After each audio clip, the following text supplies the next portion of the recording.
Teman-teman, kita akan memulai ibadah kita. Marilah kita mempersiapkan diri, hati, dan pikiran kita. Kita akan masuk ke dalam hadirat Tuhan. Mari kita menyiapkan hati kita akan berdoa. Mari kita berdoa. Puji dan syukur Bapa, terima kasih hanya karena berkat-Mu kami boleh hidup dan menjalani hari-hari kami tanpa kurang suatu apapun ya Bapa. Ya Bapak, di saat yang bersamaan kami juga ingin mengucap syukur atas ulang tahun negara kami Indonesia yang ke-75 yang boleh kami rayakan tanggal 17 Agustus kemarin Tuhan. Terima kasih Tuhan, Tuhan boleh memberikan kemerdekaan atas perjuangan pahlawan negeri kami dan kesejahteraan masyarakat yang boleh kami rasakan hingga sekarang. Semoga dengan anugerah-Mu inilah negara kami boleh melalui masa-masa sulit, pergumulan yang ada, dan kami juga boleh menjadi perpanjangan tangan-Mu, menjadi pemuda Kristen yang bertanggung jawab dan bisa mengharumkan bangsa kami Tuhan. Ya Bapa, pada saat ini kami datang ke hadirat-Mu, kami rindu ingin memuji dan mendengarkan firman-Mu. Tuhan, persiapkan hati kami agar kami dapat berfokus hanya kepada-Mu ya Bapa. Ya Bapa, inilah doa kami serahkan hati kami, pikiran kami serahkan ibadah kami, hanya dalam nama-Mu kami telah berdoa dan mengucap syukur. Haleluya, amin.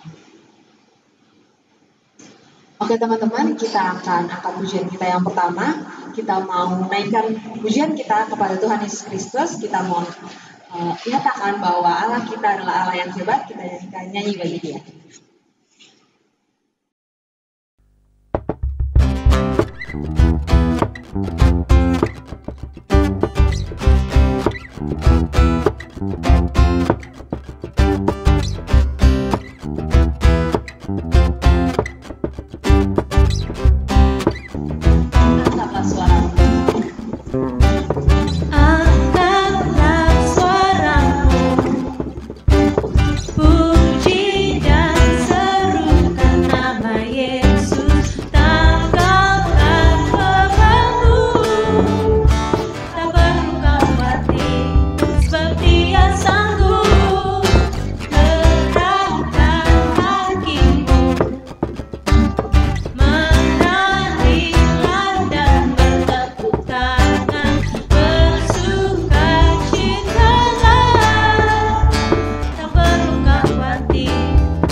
Sejak sekolah, kita pastinya pernah diajarkan atau dikenalkan dengan kebudayaan negara kita Indonesia. Mulai dari suku dan adat, lagu-lagu nasional, peristiwa-peristiwa penting, atau bahkan hingga struktur pemerintahan negara kita sendiri. Apalagi saat perayaan 17-an, kita pasti selalu ikut dan berpartisipasi dalam upacara, lomba-lomba, dan acara lainnya. Entah itu diadakan di sekolah kita ataupun di lingkungan tempat kita tinggal. Namun, seiring berjalannya waktu, tanpa kita sadari, di umur kita yang bertambah ini, semangat dan rasa bangga patriotisme yang sudah ditanamkan. Namun, seiring dengan berjalannya waktu dan bertambahnya usia kita semakin mengerti terhadap politik, pemerintahan, dan isu-isu yang ada di tengah-tengah masyarakat. Itu membuat kita semakin enggan untuk peduli dan bahkan mengolok negara kita sendiri di media sosial. Kita tanpa sadar berpaling dan beradaptasi dengan budaya luar yang membuat kita jauh lebih baik. Tapi, pernahkah teman-teman berpikir Mengapa Tuhan menempatkan kita di Indonesia? Dalam Alkitab di Efesus 2 ayat yang ke-10a ada tertulis, karena kita ini buatan Allah, diciptakan dalam Kristus Yesus untuk melakukan pekerjaan baik yang dipersiapkan Allah sebelumnya. Nah, pekerjaan baik yang dipersiapkan Allah ini yang perlu kita cari tahu, teman-teman, apa maksudnya. Kita sebagai pemuda Kristen perlu menjadi terang dan garam di dalam dunia, dan kita perlu menjadi pembeda di tengah-tengah masyarakat, agar kita dapat memberikan pengaruh baik di mana kita ditempatkan. Apa yang bisa kita lakukan dan apa yang bisa kita upayakan untuk negara kita? Kita bisa mulai dengan meningkatkan rasa tanggung jawab kita untuk menjaga lingkungan, meningkatkan sense of belonging kita terhadap negara dengan ikut ambil andil dalam kegiatan sosial dan lain sebagainya, mengharumkan nama bangsa dengan prestasi-prestasi kita, atau bahkan sesederhana kita tidak menulis sembarangan atau menolok-nolok negara kita sendiri di media sosial ataupun di tengah orang banyak. Sebagai dewasa muda di era globalisasi ini, menjadi seorang yang kritis itu merupakan suatu yang perlu, dan kritik itu perlu disampaikan. Tapi tetap ingat lagi teman-teman, apa yang kita sampaikan itu haruslah sesuatu yang membangun dan positif. Jangan kita memberikan masalah tanpa adanya solusi. Karena Indonesia ke depannya ada di tangan kita, dan kitalah penerus bangsa.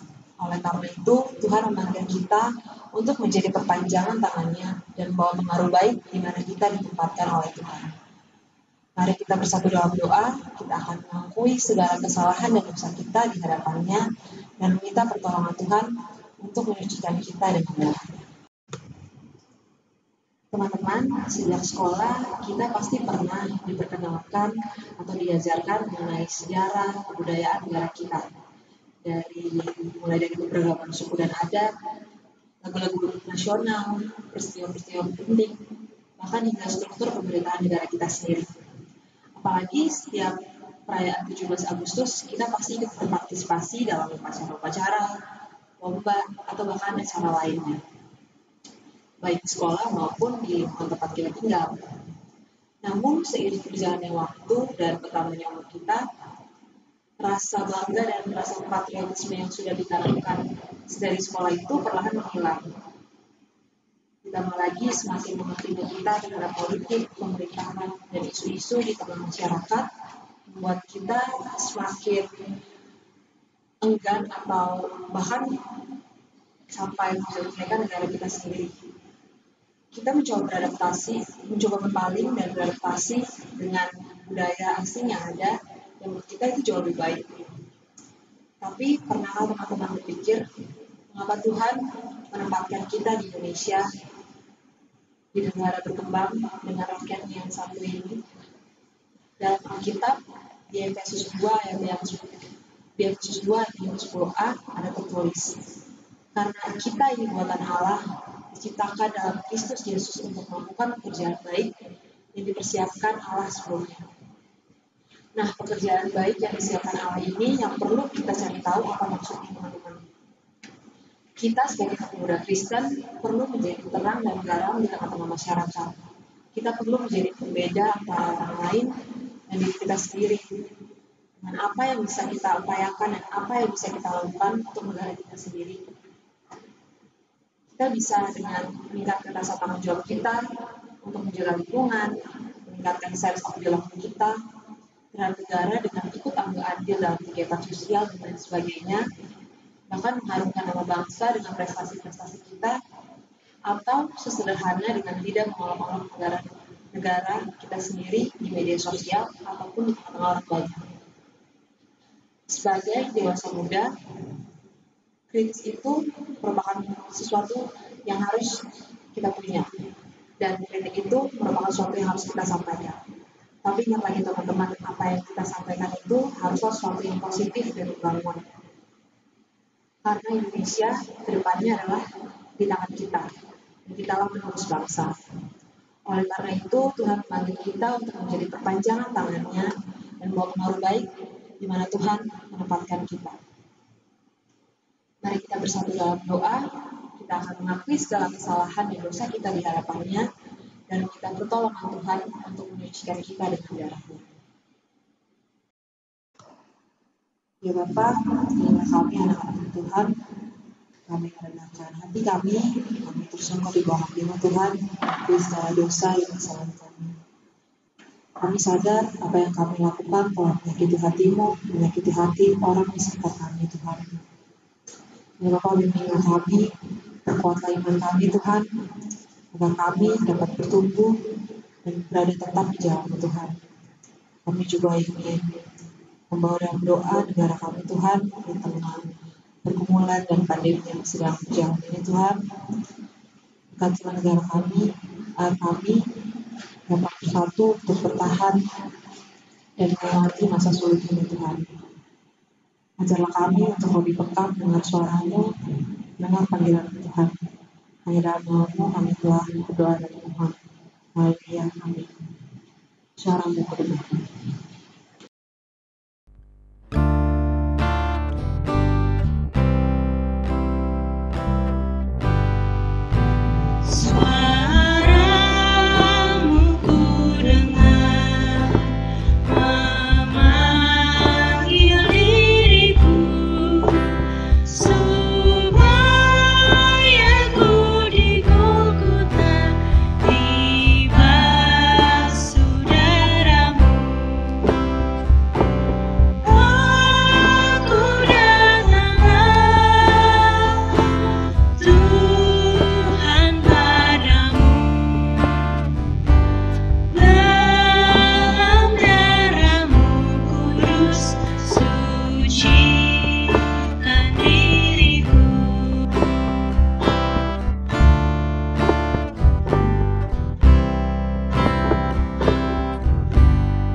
Teman-teman, kita akan mendengarkan berita anugerah dari Tuhan. Saya undang teman-teman untuk bangkit berdiri. Kita akan mendengarkan berita anugerah yang terambil dari Mika 7 ayatnya 18 sampai 19. Biarlah Ia kembali menyayangi kita, menghapuskan kesalahan-kesalahan kita, dan melemparkan segala dosa kita ke dalam tubir-tubir laut. Demikianlah berita anugerah dari Tuhan.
Teman-teman, kita akan mempersiapkan hati kita untuk mendengarkan firman Tuhan.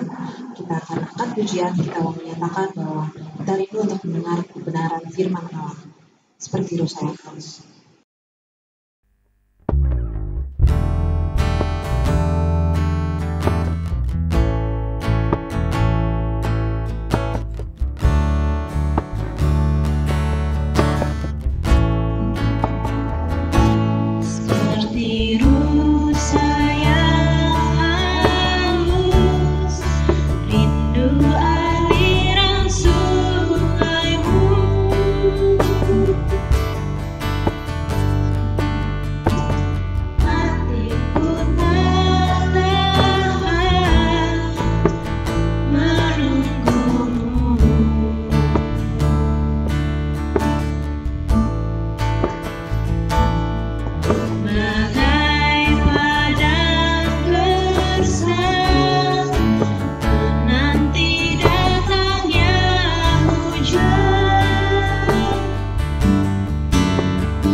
Ya teman-teman, sebelum kita membaca dan merenungkan firman Tuhan pada hari ini, kita berdoa terlebih dahulu.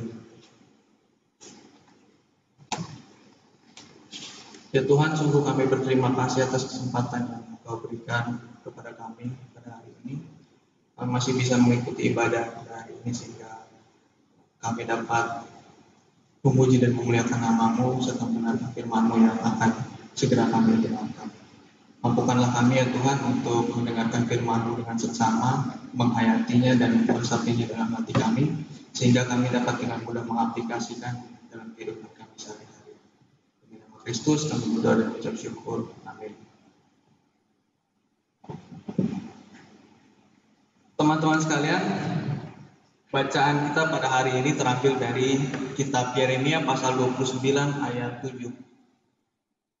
Yeremia pasal 29 ayat 7 saya akan bacakan untuk kita semua.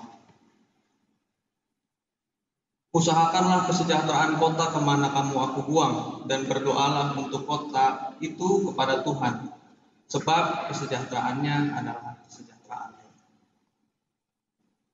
Ya teman-teman sekalian, semakin berkembangnya dunia informasi di masa sekarang ini, semakin ada banyak hal baru atau hal-hal yang sebelumnya tidak pernah kita pedulikan, tapi akhirnya menjadi kita tahu sekarang.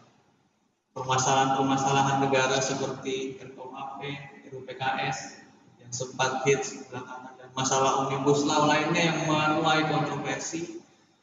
Juga isu-isu seperti diskriminasi terhadap kelompok-kelompok masyarakat tertentu, masalah-masalah kerusakan lingkungan alam akibat monopoli sumber daya alam oleh kelompok masyarakat tertentu juga, serta masalah-masalah politik, masalah-masalah ekonomi lainnya menjadi permasalahan-permasalahan yang informasinya mau tidak mau sampai ke telinga kita dan kita cerna juga sekarang ini.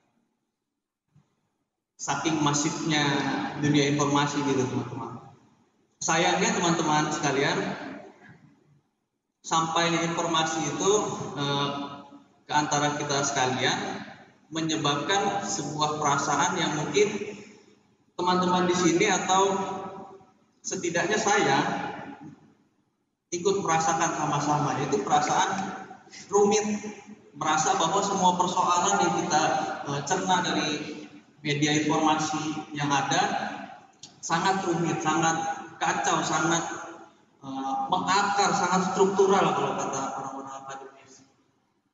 Sehingga kita akhirnya bingung sendiri bagaimana cara kita untuk mengatasi atau bahkan ada pemikiran apakah kita bisa turut serta dalam permasalahan-permasalahan itu untuk menyelesaikannya.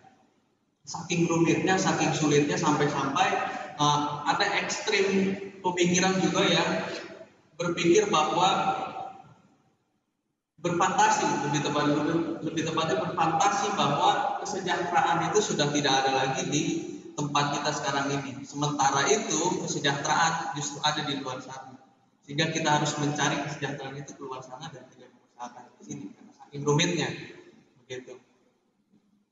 Saya termasuk salah seorang di antaranya yang pernah berpikir begitu dan pernah membayangkan bagaimana ya kalau suatu saat saya berpindah ke warga negara menjadi warga mana begitu. Ya biasalah idealisme anak muda begitu. Ekstrim yang sangat sangat jauh dari nasionalisme ini akhirnya membuat kita tidak merasa diri kita sebagai sesuatu yang perlu mengusahakan kesejahteraan karena situasi yang sulit. Ternyata teman-teman, perasaan yang demikian tidak hanya perasaan yang mungkin timbul dalam hati kita sekalian saja, tapi perasaan itu juga muncul dalam konteks di mana ayat kita Yeremia 29 ayat 7 ini. Di sini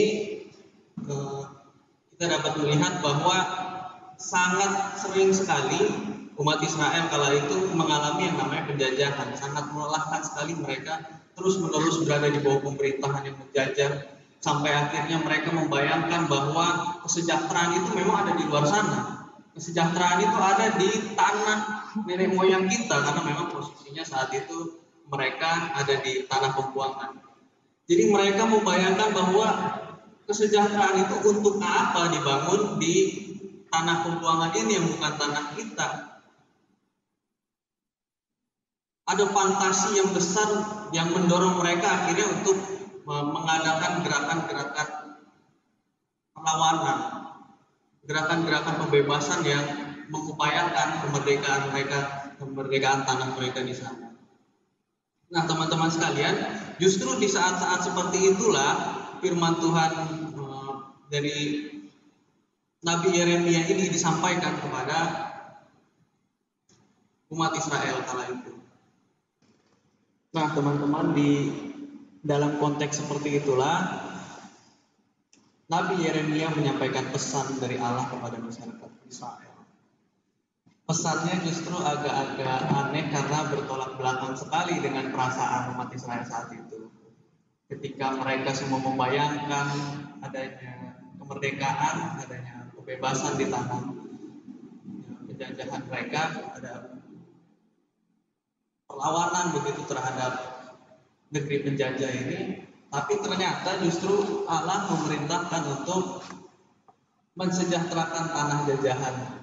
agak aneh gitu, seperti seolah-olah Allah tidak tahu apa yang dipikirkan oleh bangsa Israel. Tapi teman-teman, meskipun aneh, meskipun bertolak belakang, setidaknya ada dua alasan yang bisa kita lihat dari bacaan kita ini tentang kenapa Allah meminta umat Israel untuk berlaku demikian. Alasan yang pertama adalah bahwa dalam konteks saat itu memang umat Israel sedang bermasalah dengan penyembahan berhala. Maka dari itu, pembuangan itu adalah dimaksudkan untuk mengajarkan bangsa Israel tentang ketaatan dan kesetiaan.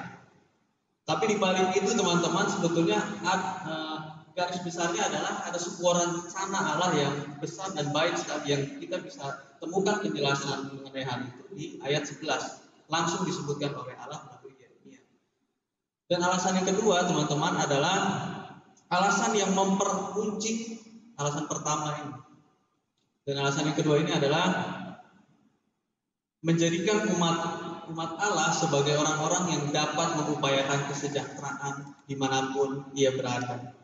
Sudah sangat jelas begitu bahwa ini adalah sebuah rencana Allah, dan dalam rencana Allah ini Allah menyampaikan masyarakat Israel agar mengupayakan kesejahteraan sebagai bentuk petunjuk atas tugas dan peran umat Allah yang seharusnya diemban.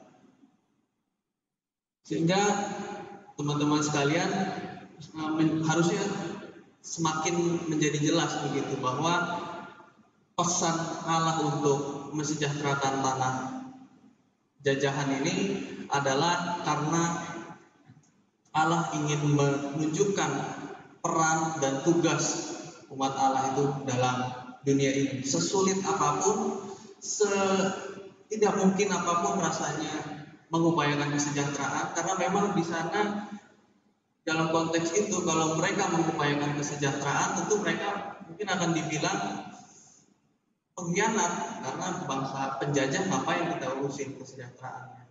Tapi justru disitulah Tuhan mengungkapkan bahwa dimanapun kita berada, sebagai siapapun kita berada, kita harus menjadi orang-orang yang membawa kesejahteraan.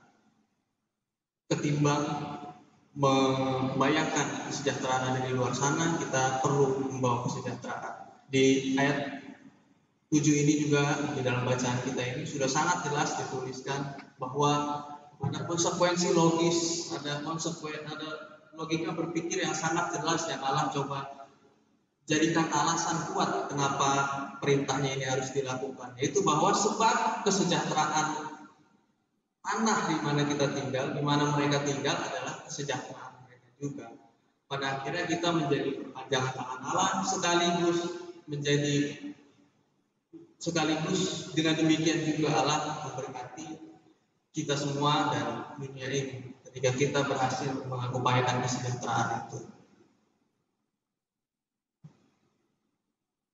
Ya teman-teman, setidaknya dari refleksi barusan, refleksi singkat yang sederhana, kita dapat memetik pesan bahwa sesulit dan setidak masuk akal apapun rasanya kita berada, kita harus tetap mengupayakan kesejahteraan.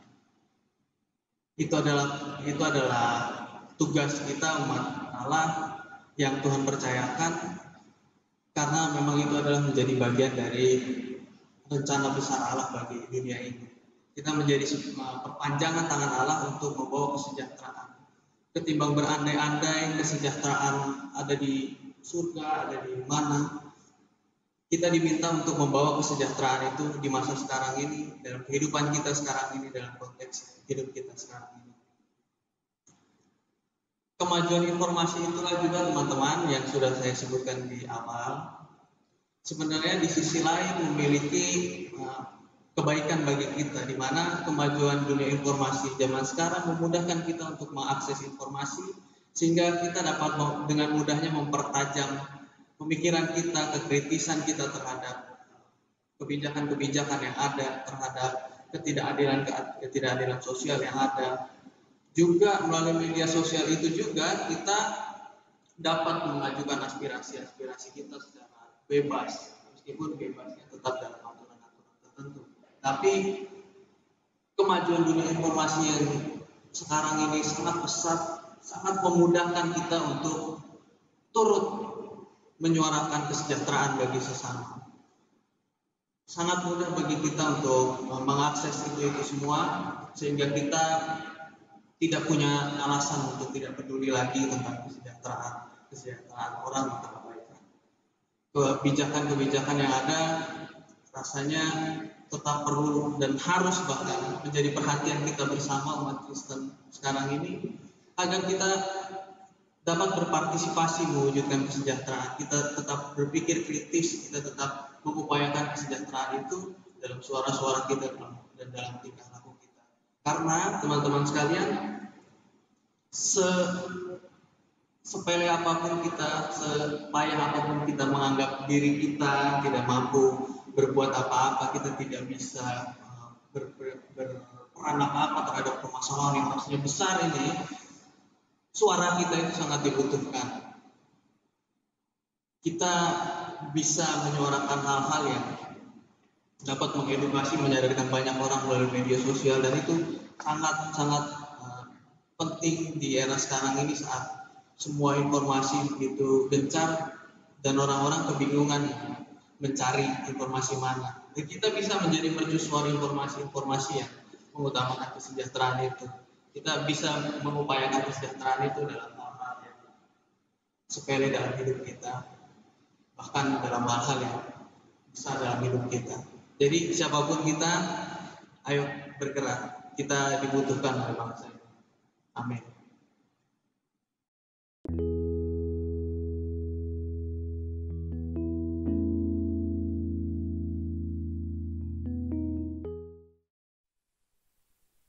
Marilah kita bersama dengan umat Allah di masa lalu, masa kini dan masa depan, mengingat janji baptisan kita dengan mengikrarkan pengakuan iman rasuli.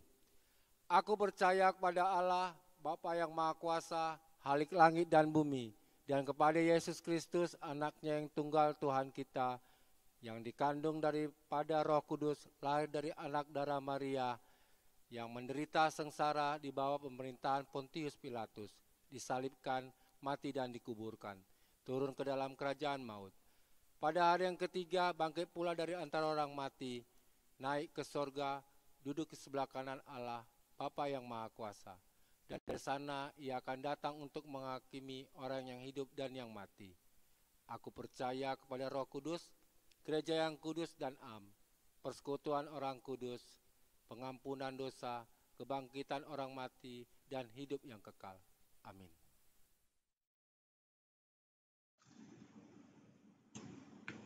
Mari kita menyampaikan doa syafaat kita kepada Tuhan dalam doa. Mari kita berdoa. Ya Tuhan, Allah kami datang ke hadirat-Mu dalam rasa penuh syukur ini, kita kami bisa beribadah. Sekaligus kami sambil juga mengingat, kami tersadar akan begitu banyaknya permasalahan yang terjadi di kehidupan Tuhan. Khususnya dalam masa-masa COVID ini ada banyak masyarakat yang kesulitan, ada banyak masyarakat yang menderita sakit, ada banyak masyarakat yang harus kelelahan sebagai tenaga medis, ada masyarakat yang terdampak secara ekonomi, dan itu menjadi hal yang menjadi persoalan yang signifikan dalam kehidupan mereka. Ya Tuhan, dalam segala pergumulan bangsa dan negara ini, kami menyerahkan semuanya kepadamu. Biarlah Engkau sendiri yang mengetahui permasalahan ini, seluruh permasalahan ini, dan Engkau sendiri yang memampukan setiap bagian, setiap lapisan masyarakat untuk terus melaluinya bersama-sama, dan Engkau sendiri yang mendampingi setiap elemen masyarakat mengupayakan yang terbaik.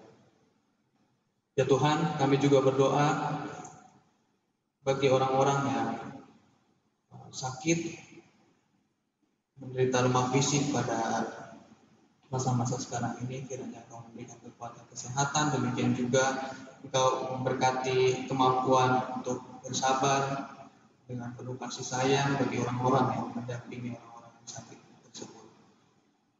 Kami datang ke hadirat-Mu juga Tuhan, mengingat bahwa Engkau telah menganugerahkan ulang tahun yang ke-75 bagi negara kami. Kami bersyukur untuk itu, sekaligus kami datang ke hadirat-Mu hendak menyerahkan negara kami ini, ya Tuhan, segala pemerintahannya.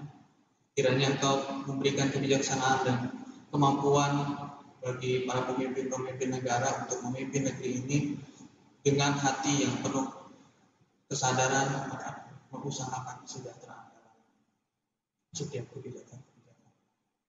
Ya Tuhan, biarlah kami juga selaku masyarakat dapat mengupayakan yang terbaik, mendukung pemerintah mengupayakan yang terbaik dan mewujudkan kesejahteraan itu dalam kehidupan selanjutnya. Kami juga berdoa ya Tuhan untuk gereja kami ini yang berhadapan dengan konteks permasalahan di masa kini, kiranya Engkau memampukan gereja GKI Keranggan ini untuk terus merumuskan diri sebagai pelayan Tuhan di tengah konteks masa sekarang ini, sehingga terus-menerus pergumulan GKI Keranggan ini dapat menguatkan GKI Keranggan untuk melayani masyarakat di sekitar GKI Keranggan. Kiranya Engkau memampukan pelayan-pelayan Tuhan di gereja ini untuk mampu terus membawa gereja ini melayani Tuhan dengan segenap hati dan ketulusan yang penuh. Kami berdoa juga ya Tuhan untuk pergumulan-pergumulan yang ada di gereja ini berkenaan dengan pembangunan, penggalangan dana dan lain sebagainya. Engkau mengetahui Tuhan bahwa pergumulan-pergumulan ini menjadi kerinduan kami, menjadi doa kami. Kiranya Engkau menjawab itu dengan cara-Mu dan mampukanlah kami untuk mengerti akan jawaban itu. Kami juga berdoa ya Tuhan untuk saudara-saudara kami yang berulang tahun, ada Bu Wulan dan saudara Brian. Kiranya Engkau memberikan panjang umur, kesehatan, kekuatan dan kemampuan, kedewasaan dan kebijaksanaan, sehingga makin hari makin lama makin dewasa, makin bijaksana, dan makin bertumbuh dalam iman dan pengharapan. Kami juga berdoa ya Tuhan untuk teman-teman yang kami ingat sedang bergumul dalam masalah pekerjaan, mencari pekerjaan, mencari pasangan hidup. Ya Tuhan, segala pergumulannya kiranya Engkau mengetahui dan Engkau sendiri yang mendengarkannya. Mampukanlah kami semua untuk menjawab, untuk mendengar jawaban-Mu dan memahaminya. Biarlah kami terus-menerus bersandar kepadamu tentang apa yang akan kami kerjakan nanti, tentang apa yang akan menjadi pasangan kami siapa nantinya. Biarlah kami terus menghubungi itu dalam doa, dan biarlah jawaban-Mu dapat kami pahami. Ya Tuhan, demikianlah doa syafaat kami yang mungkin tidak bisa menyebutkan satu persatu dengan baik permasalahan-permasalahan dan pergumulan yang ada. Namun kiranya ya Tuhan, Engkau sendiri yang Maha tahu dan Maha mengerti keadaan kami. Engkau sendiri yang memberkati kami, bahkan mendampingi kami di saat-saat masa sulit kami. Kiranya Engkau memampukan kami untuk melewati itu, memampukan kami untuk mendengar jawaban-Mu, memampukan kami untuk memahami apa yang Kau kehendaki dalam kehidupan kami. Demi nama Kristus kami berdoa. Persembahan kita terambil dari Kolose 3 ayat yang ke-17. Dan segala sesuatu yang kamu lakukan dengan perkataan atau perbuatan, lakukanlah semuanya itu dalam nama Tuhan Yesus sambil mengucap syukur oleh Dia kepada Allah Bapa kita. Teman-teman, karena Tuhan telah terlebih dulu memberkati kita, ini saatnya kita mengungkapkan rasa syukur kita dengan memberikan persembahan kita pada Tuhan dan mengangkat pujian dari PKJ 264, apalah arti ibadah.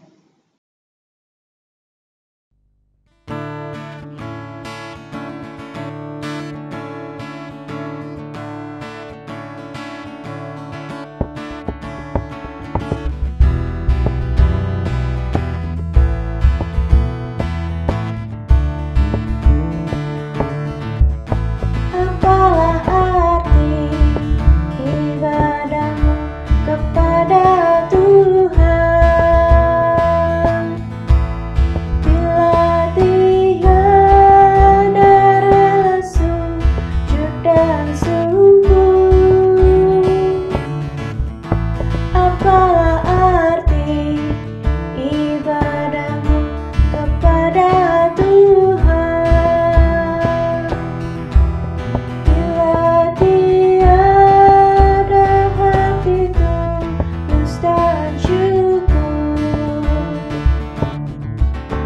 Ibadah sejati jadikanlah persembahan.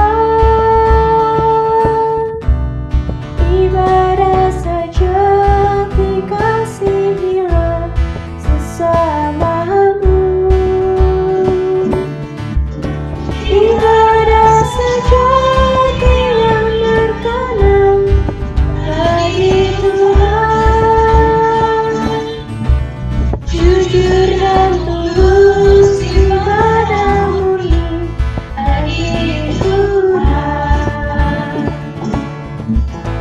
Berbahagia orang yang hidup beribadah dan melayani orang sedang lemah, dan penuh kasih menolong orang yang terbeban. Itulah tanggung jawab orang beriman. Ibadah sejati jadikanlah persembahan. Ibadah sejati kasihilah sesamamu. Ibadah sejati yang berkenan bagi Tuhan. Jujur dan tulus ibadah murni bagi Tuhan.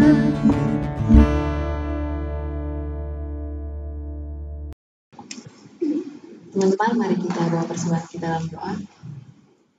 Ya Bapa, kami telah memberikan sedikit dari apa yang kami punya, yang telah Engkau berikan kepada kami Tuhan. Kiranya Engkau boleh memberkati persembahan pemberian kami Tuhan, agar apa yang kami berikan dapat berguna bagi kerajaan Tuhan. Inilah kami juga Tuhan, agar semakin mengerti dan semakin dekat dengan Engkau dan ikuti segala firman Tuhan. Terima kasih Bapa, pada nama kami telah bersyukur. Haleluya. Amin. Seperti firman yang sudah kita dengar, rasa tanggung jawab dan kepemilikan kita akan negara kita, teman-teman, perlu kita temukan lagi di dalam diri kita sendiri. Kita harus menjadi perpanjangan tangan Tuhan dan mulai untuk lebih aktif dan berinisiatif dalam melakukan hal-hal yang sebelumnya saya sebutkan untuk menjaga kesejahteraan masyarakat kita. Karena kita yakin di tengah pergumulan dan pandemi yang dialami bangsa kita ini, pasti Tuhan punya rencana dan jalan keluar. Ia tidak mungkin meninggalkan kita asal kita mau bergantung kepada-Nya. Oleh karena itu, mari kita satukan suara kita dan kita berdiri bagi bangsa kita. Kita naikkan pujian bahwa kita yakin Tuhan akan memulihkan negara kita, Indonesia. Doakan.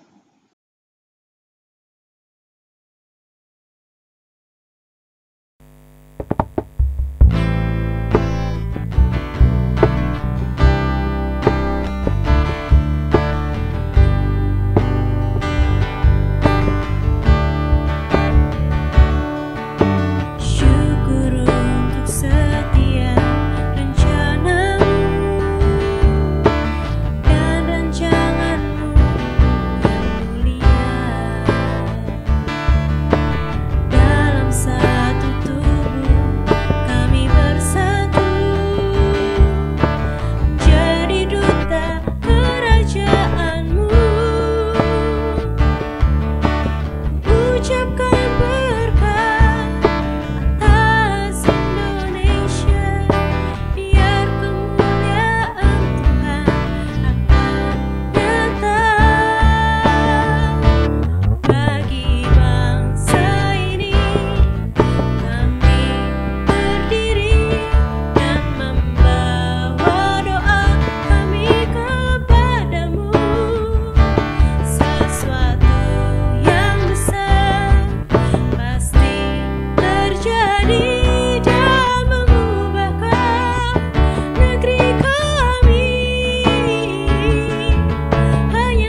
Ya, saudara terkasih, marilah kita pulang dengan tekad membawa kesejahteraan bagi sekitar kita, dan terimalah berkat Tuhan.